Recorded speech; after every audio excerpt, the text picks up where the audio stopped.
Trump ಸಾಲಿಗೆ ಥಕೇಚಿ, ಮಹಿಳಾ ಪ್ರಧಾನಿ ಪ್ರಗತಿಯೋ ಅಪಾಯವೋ? ಜಪಾನ್ನ ಹೊಸ ಬಲಪಂಥೀಯ ಮುಖ, ಜಪಾನ್ ಬದಲಾಗ್ತಿದ್ಯಾ? ಇತಿಹಾಸಕ್ಕೆ ಸವಾಲು. ನಮಸ್ಕಾರ, ಈ ದಿನಕ್ಕೆ ಸ್ವಾಗತ. ನಾನು ಜಿಎಂ ಪವಿತ್ರ.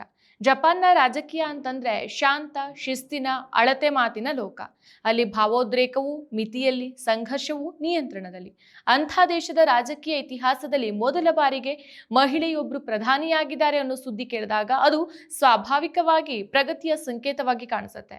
ಆದ್ರೆ ಆ ಮಹಿಳೆಯ ಹೆಸರು ಸನೆ ಥಕೇಚಿ ಅನ್ನೋದು ಗೊತ್ತಾದಾಗ ಈ ಪ್ರಗತಿಯ ಕತೆಗೆ ಮತ್ತೊಂದು ಆಂಗಲ್ ಸೇರುತ್ತೆ. ಯಾಕಂದ್ರೆ ಥಕೇಚಿ ಕೇವಲ ಜಪಾನ್ನ ಮೊದಲ ಮಹಿಳಾ ಪ್ರಧಾನಿ ಮಾತ್ರ ಅಲ್ಲ, ಅವರು ಇಂದು ವಿಶ್ವದ ಉಗ್ರ ಬಲಪಂಥೀಯ ಪ್ರಧಾನಿಗಳು ಅಧ್ಯಕ್ಷರ ಸಾಲಿಗೆ ಸೇರಿರುವ ಹೊಸ ಮುಖ ಕೂಡ. 64 ವರ್ಷದ ಸನೆ ಥಕೇಚಿ ಜಪಾನಿನ 104ನೇ ಪ್ರಧಾನಿಯಾಗಿ ಇತಿಹಾಸ ಬರೆದಿದ್ದಾರೆ. 2026 ಫೆಬ್ರವರಿ 8ರ ಸ್ನ್ಯಾಪ್ ಚುನಾವಣೆಯಲ್ಲಿ ಅವರ ಲಿಬರಲ್ ಡೆಮೊಕ್ರೆಟಿಕ್ ಪಾರ್ಟಿ LDP ಎರಡನೇ ವಿಶ್ವಯುದ್ಧದ ನಂತರದ ಅತಿದೊಡ್ಡ ವಿಜಯವನ್ನು ಸಾಧಿಸಿದೆ. 465 ಸೀಟುಗಳಲ್ಲಿ 316 ಸೀಟುಗಳ ಬಹುಮತವನ್ನು ಪಡೆದಿದೆ.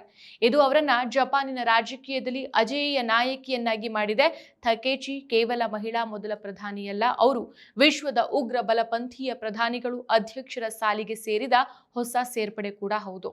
ವಿಶ್ವದಲ್ಲಿ Viktor Orban, Giorgia Meloni, Donald Trump, Javier, ಭಾರತದ ನರೇಂದ್ರ ಮೋದಿ ಮೊದಲಾದ ಉಗ್ರ ಬಲಪಂಥೀಯ ನಾಯಕರ ಸಾಲಿಗೆ ಹೊಸ ಸೇರ್ಪಡೆಯಾಗಿದ್ದಾರೆ. ಥಕೇಚಿಯ ರಾಜಕೀಯ ಪ್ರವೇಶ ಮಹಿಳಾ ಹಕ್ಕುಗಳು, ಲಿಂಗ ಸಮಾನತೆ ಅಥವಾ ಸಾಮಾಜಿಕ ನ್ಯಾಯದ ಹೋರಾಟದಿಂದ ಹುಟ್ಟಿರೋದಲ್ಲ.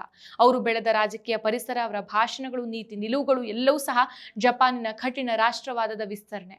ಇಲ್ಲಿ ಮಹಿಳೆ ಪ್ರಧಾನಿ ಅನ್ನೋದು ಸಾಂಕೇತಿಕ ಸಾಧನೆ ಮಾತ್ರ, ರಾಜಕೀಯವಾಗಿ ಪರಿವರ್ತನೆಯ ಸಂಕೇತ ಅಲ್ವೇ ಅಲ್ಲ. ಸನೆ ಥಕೇಚಿ 1961ರಲ್ಲಿ ನಾರಾ ಪ್ರಾಂತ್ಯದ ಯಮತೊ ಕೊರಿಯಾಮಾದಲ್ಲಿ ಮಧ್ಯಮ ವರ್ಗ ಕುಟುಂಬದಲ್ಲಿ ಜನಿಸ್ತಾರೆ. ತಂದೆ ಟೊಯೋಟಾ ಕಂಪನಿಯಲ್ಲಿ ಕೆಲಸ ಮಾಡ್ತಾ ಇದ್ರು, ತಾಯಿ ಪೊಲೀಸ್ ಇಲಾಖೆಯಲ್ಲಿದ್ರು. ಕುಟುಂಬದ ಆರ್ಥಿಕ ತೊಂದರೆಯಿಂದಾಗಿ ಅವರು ಖಾಸಗಿ ವಿಶ್ವವಿದ್ಯಾಲಯಗಳಿಗೆ ಹೋಗೋಕೆ ಸಾಧ್ಯ ಆಗೋದಿಲ್ಲ. ತಂದೆ ತಾಯಿ ಕೂಡ ಅದನ್ನ ನಿರಾಕರಿಸ್ತಾರೆ. ಇನ್ನು ಕೋಬೆ ವಿಶ್ವವಿದ್ಯಾಲಯಕ್ಕೆ ದಿನಕ್ಕೆ 6 ಗಂಟೆ ಪ್ರಯಾಣಿಸಿ BBA ಪದವಿಯನ್ನು ಪಡಿತಾರೆ. ನಂತರ Matsushita institute of government and management ನಲ್ಲಿ ಇವರು ಓದ್ತಾರೆ. ಬಾಲ್ಯದಲ್ಲಿಯೇ ಇವರು ಅಧ್ಯಯನದಲ್ಲಿ ಚುರುಕಾಗಿದ್ದ ವಿದ್ಯಾರ್ಥಿನಿ. ಅದರಲ್ಲೂ ವಿಶೇಷವಾಗಿ ಸಮಾಜಶಾಸ್ತ್ರ, ರಾಜಕೀಯ ಚಿಂತನೆ, ಸಾರ್ವಜನಿಕ ವಿಷಯಗಳ ಬಗ್ಗೆ ಆಸಕ್ತಿ ಹೆಚ್ಚಿತ್ತು. ಇವರ ಬಗ್ಗೆ ಹೇಳಲಾಗುವಂತ ಸಾಮಾನ್ಯ ಮಾತು ಅಂತಂದ್ರೆ ಅವರು ಮೌನವಾಗಿ ಕುಳಿತುಕೊಳ್ಳೋ ವಿದ್ಯಾರ್ಥಿನಿಯಲ್ಲ, ಪ್ರಶ್ನೆ ಕೇಳುವ ವಿದ್ಯಾರ್ಥಿನಿ ಅಂತ. ಈಗ ಇದೇ ಗುಣ ಮುಂದಕ್ಕೆ ರಾಜಕೀಯದಲ್ಲೂ ಸಹ ಕಾಣಿಸ್ಕೊಳ್ಳುತ್ತೆ. ಯೌವನದಲ್ಲಿ ಇವರು ಹೆವಿ ಮೆಟಲ್ ಬ್ಯಾಂಡ್ ನಲ್ಲಿ ಡ್ರಮ್ ಅನ್ನ ಬಾರಿಸ್ತಾ ಇದ್ರು. ಅವರು ಕವಾಸಾಕಿ Z400 ಮೋಟಾರ್ ಸೈಕಲ್ ಅನ್ನ ಓಡಿಸ್ತಾ ಇದ್ರು ಮತ್ತು 1991ರ ಟೊಯೋಟಾ ಸುಫ್ರಾ A70 ಕಾರನ್ನ ಹೊಂದಿದ್ರು. ಈಗ ಆ ಕಾರು ಮ್ಯೂಸಿಯಂ ಅಲ್ಲಿ ಇದೆ. ಅವರು ಜುಡೋ, ಕರಾಟೆ, ಸ್ಕೂಬಾ ಡೈವಿಂಗ್ ಮಾಡ್ತಾರೆ. ಇನ್ನು ಜಾಕಿ ಕ್ಲಬ್ ಸದಸ್ಯ ಕೂಡ ಹೌದು, ಎನಿಮೆ, ಮಂಗಾ ಪ್ರೇಮಿಯೂ ಹೌದು. ರಾಜಕೀಯ ಜೀವನದಲ್ಲಿ ಅವರು ಶಿನ್ಹೋ ಅಬೆಯ ಶಿಷ್ಯ, ನೆಫಾನ್ ಕೈಗ್ರಿ ಅಂದ್ರೆ ಉಗ್ರ ರಾಷ್ಟ್ರೀಯತೆ ಸಂಘಟನೆಯ ಸದಸ್ಯ ಕೂಡ ಹೌದು. ಯಾಸುಕುನು ದೇವಸ್ಥಾನಕ್ಕೆ ಹಲವು ಬಾರಿ ಭೇಟಿ ಕೊಟ್ಟಿದ್ದಾರೆ. ಇಲ್ಲಿ ಕ್ಲಾಸ್ A ಯುದ್ಧ ಅಪರಾಧಿಗಳು ಅಲ್ಲಿರೋದ್ರಿಂದ ಚೀನಾ, ಕೊರಿಯಾ ಕಡೆಯಿಂದ ಟೀಕೆಯೂ ವ್ಯಕ್ತವಾಗಿತ್ತು. ಇವರು ಎರಡನೇ ವಿಶ್ವ ಯುದ್ಧವನ್ನ ಆಕ್ರಮಣವಲ್ಲ, ಸುರಕ್ಷತಾ ಯುದ್ಧ ಅಂತ ವರ್ಣಿಸಿದ್ರು.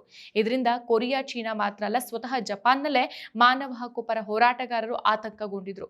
ಸಲಿಂಗ ವಿವಾಹ, ಅಲ್ಪಸಂಖ್ಯಾತರ ಪ್ರಶ್ನೆಗಳನ್ನ ಬದಿಗಿಡುವ ಧೋರಣೆ, ಇತಿಹಾಸವನ್ನ ರಾಜಕೀಯಕ್ಕೆ ತಕ್ಕಂತೆ ಮರುಸೃಷ್ಟಿಸುವ ಪ್ರಯತ್ನ, ಪ್ರಜಾಸತ್ತಾತ್ಮಕ ಮೌಲ್ಯಗಳ ಮೇಲೆ ಶಿಸ್ತಿನ ಹೆಸರಲ್ಲಿ ಒತ್ತಡ ಹೇರೋ ಮಟ್ಟಿಗೆ ಖಟ್ಟರ್ ಬಲಪಂಥೀಯತೆ ಇವರಲ್ಲಿ ತುಂಬಿದೆ. ಅಮೆರಿಕಾದಲ್ಲಿ ಟ್ರಂಪ್, ಭಾರತದಲ್ಲಿ ಮೋದಿ, ಇಟಲಿಯಲ್ಲಿ ಮೆಲೋನಿ, ಹಂಗೇರಿಯಲ್ಲಿ ಓರ್ಬಾನ್, ಈ ಸಾಲಿಗೆ ಈಗ ಜಪಾನ್ನಿಂದ ಥಕೇಚಿ ಸೇರಿದ್ದಾರೆ. ಮಹಿಳೆ ಅನ್ನೋ ಕಾರಣಕ್ಕೆ ಅವರು ಈ ಪಟ್ಟಿಯಿಂದ ಹೊರಗುಳಿಯೋದಿಲ್ಲ. ಬಲಪಂಥೀಯ ರಾಜಕೀಯಕ್ಕೆ ಲಿಂಗ ಇಲ್ಲ, ಅದಕ್ಕಿರೋದು ಅಧಿಪತ್ಯ ಮಾತ್ರ.